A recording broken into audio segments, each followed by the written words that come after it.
This footage from May 18, 2012 captures Mickey Shunick, a 21-year-old university student walking into Artmaskier with her friend Bretley around 10:15 p.m. They order drinks, laugh, talk over the music. It looks like every other Friday night in Lafayette. She'll never make it home, because at 1:48 a.m., a camera on St. Landry Street captures her again, alone, pedaling home through the dark. And in the same frame, a white pickup truck turns onto her street and starts closing the distance. That's the last camera that ever catches Mickey Shunick alive. If you made a mistake and you accidentally picked her up or something, and you're just scared, it's okay. We won't say anything. Just call the tip line and drop her off anywhere, and we'll find her. And please don't hurt her. There is a list of issues, okay, we need to address regarding the disappearance of Mickey Shunick. No, bro, that's bull. God had nothing to do with that girl's freaking disappearance. No, bro, I want to turn it. Mickey was a senior anthropology major at the University of Louisiana at Lafayette. But if you asked anyone who knew her to describe her, they wouldn't start with her major or her grades. They'd start with the bike. Mickey didn't own a car. She didn't want one. Her black Schwinn bicycle with the gold handlebar grips took her everywhere she needed to go. Cycling wasn't just her transportation. It was genuinely part of who she was. Then they'd tell you about the horses. Mickey worked on a horse farm and had been riding since she was 7. People who spent time around her noticed how patient she was with them. She'd spend whole afternoons at the stables. It was where she felt most grounded. Her parents, Tom and Nancy, raised her to be reliable and self-sufficient, and it showed. Her siblings, including her sister Charlene and her younger brother Zach, whose graduation was just a few hours away, knew Mickey as the one who always showed up, always called, always kept her word. If Mickey said she'd be somewhere, she was there. That weekend was supposed to be a good one. Her brother's graduation was Saturday morning, and that Monday was Mickey's 22nd birthday. She and her sister had big plans. She just needed to get through one more Friday night. But while Mickey was planning her weekend, someone else was already in Lafayette. Someone who had been circling the edges of this city for years, whose name would soon become inseparable from hers, though in no way she could have imagined. Brandon Scott Lavergne was 33 years old in May 2012. He worked as an offshore laborer and was living in a mobile home near Church Point in St. Landry Parish, about 25 minutes southwest of Lafayette. Nothing about his surface-level life would have made him stand out to anyone, but his record told a different story. In 1999, while he was still stationed at Fort Polk with the Army, Lavergne broke into a woman's home in Evangeline Parish. He blindfolded her, restrained her, and attacked her, threatening to burn her family's house down if she ever spoke about what he'd done. He was convicted of aggravated sexual battery in 2000, served approximately 8 years in prison. As far as the state was concerned, that chapter was closed. It wasn't. What investigators didn't yet know, what they wouldn't know for over a decade, was that in the summer of 1999, just weeks after that assault, a woman named Lisa Pate had gone missing. She was 35 years old, a mother of 3 from Youngsville, Louisiana. Her body was found months later in Acadia Parish, near Church Point, where Lavergne had grown up and still had ties. The case went cold. Her children grew up without answers, and Brandon Lavergne went on with his life. That connection would only surface after Mickey Shunick refused to go quietly. Mickey's Friday night started the way a lot of Good Friday nights do, with friends, live music, no particular plan beyond just being out.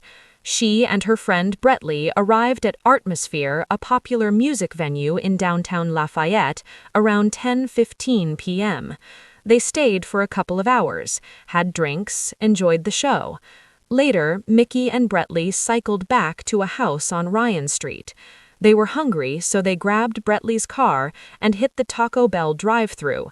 Surveillance cameras at the restaurant captured both of them there at 1:24 a.m. They went back to the house, ate, kept the night going a little longer. At 1:31 a.m., Mickey got a call from another friend. That call was the last time her phone was ever used. Around 2:45 a.m., she said goodnight. Zach's graduation was only a few hours away, and she wanted to be there. She pulled on her backpack, brown leather with her wallet, her keys, and her sunglasses inside, got on her Schwinn, and started pedaling home. The route was about 3 to 4 miles, up St. Landry toward the university, then along Congress toward her family's house near Ambassador Caffery Parkway. She also carried a can of mace on her keychain. She always did on night rides. At 1:47 a.m., a camera on Versailles Boulevard caught her heading westbound. A minute later, at 1:48 a.m., another on St. Landry Street picked her up again, pedaling steady, alone, nothing unusual. And in that same frame, a white 4-door Chevrolet Z71 pickup truck appears behind her, turning onto her street. Close enough to be following her, but just far enough back that you might not notice if you weren't looking. Over the next several minutes, the same pattern repeats across multiple cameras. Somewhere between St. Landry and Blackham Coliseum, a stretch of road with no surveillance cameras, Brandon Scott Lavergne made his move. What happened next comes from Lavergne's own signed court statement, the account he gave investigators as part of his plea agreement. He had been driving around Lafayette for hours, making approximately 24 calls from his cell phone between the evening of May 18th and the early hours of May 19th, searching, by his own account, for paid female companionship.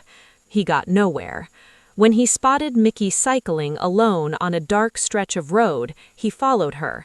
He hit the back of her bike with his truck. The impact threw her from the bicycle. Before she could recover, he was out of the truck. He forced her into the passenger seat and loaded her damaged bike into the truck bed. He had a knife and a loaded semi-automatic handgun unalready in the cab. When Mickey reached for her phone, he drew the knife on her. She reached for her mace instead, and she unloaded it directly into his face. Lavergne was blinded and reeling.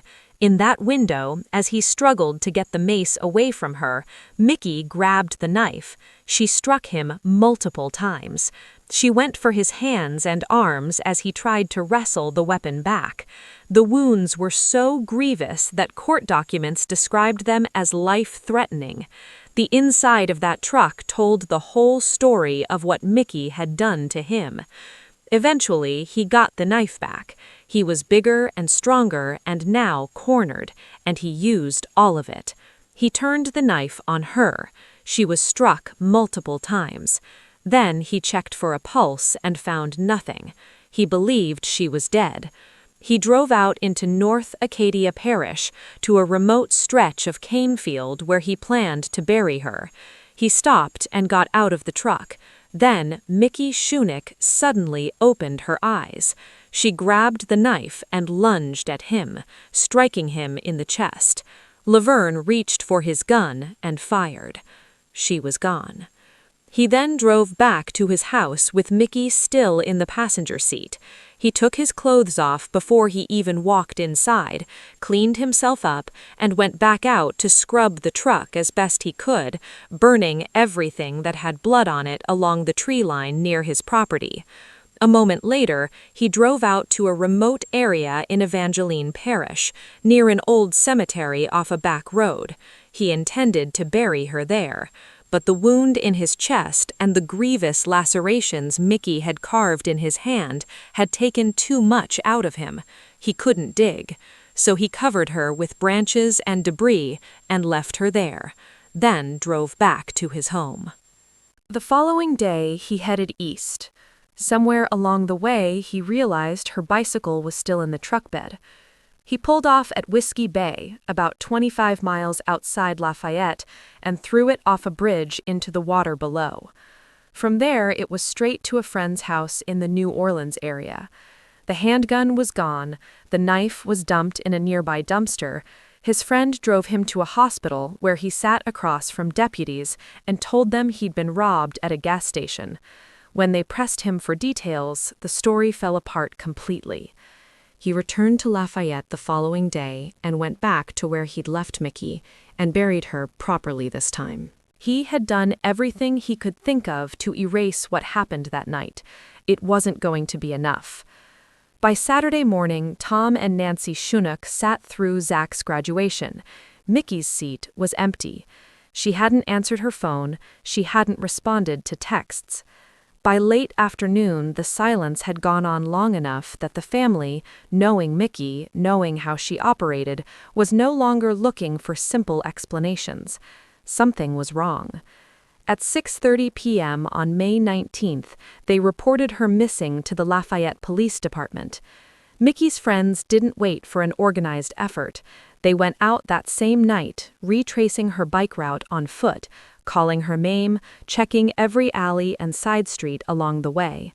They found nothing, which somehow made it worse. Police moved quickly. Investigators pulled surveillance footage from more than 350 businesses along Mickey's route and began piecing together her movements, minute by minute. They had her on Versailles Boulevard, on St. Laundry Street, and behind her, in frame after frame, that white Chevrolet. It wasn't a coincidence.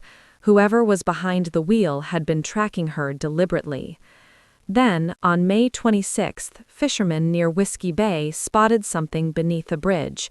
It was a black Schwinn, partially submerged. The rear tire was crushed, the frame bent in a way that was consistent with being struck from behind by a large vehicle. That bike changed everything. Police released the surveillance images of the white Chevrolet Z71 to the public and asked for anyone who recognized it to come forward.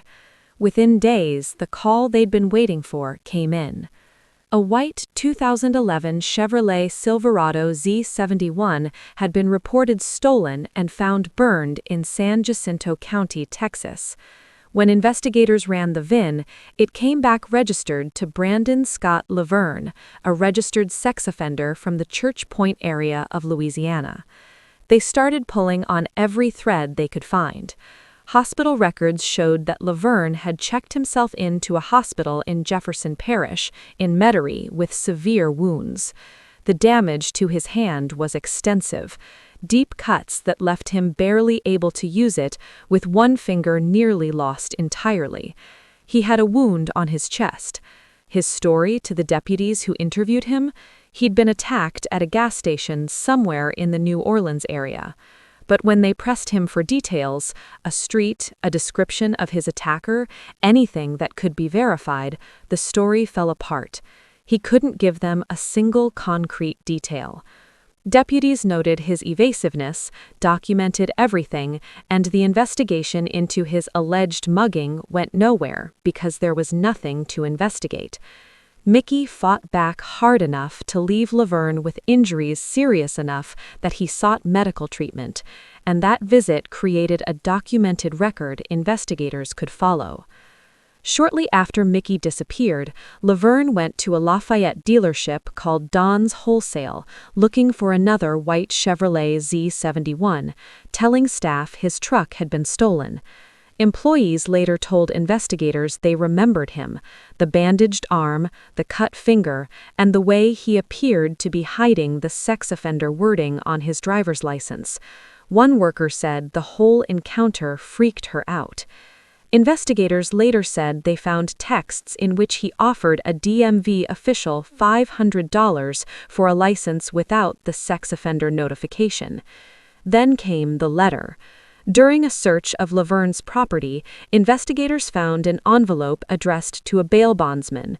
Inside was a letter Lavergne had written sometime after Mickey's disappearance, laying out in advance exactly what his defense would be if he was ever arrested: that his truck had been stolen, that he was being framed, that he was innocent. He was writing an alibi for a crime no one had publicly connected him to yet. It was the most self-incriminating document imaginable, and he'd written it himself. On July 5, 2012, Louisiana State Police pulled Lavergne over during a routine traffic stop in Lafayette.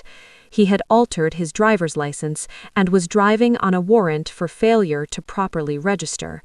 He was arrested on the spot.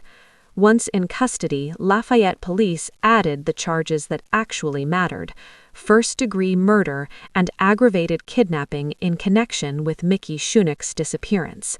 He asked for a lawyer and went silent.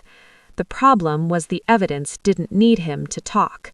Prosecutors laid out what they had: the surveillance footage placing her truck behind Mickey, the burned vehicle traced back to him through the VIN, the hospital records from the night she disappeared, the documented injuries that matched the attack, the replacement truck he'd bought almost immediately afterwards, and that alibi letter he'd written himself. The picture was complete.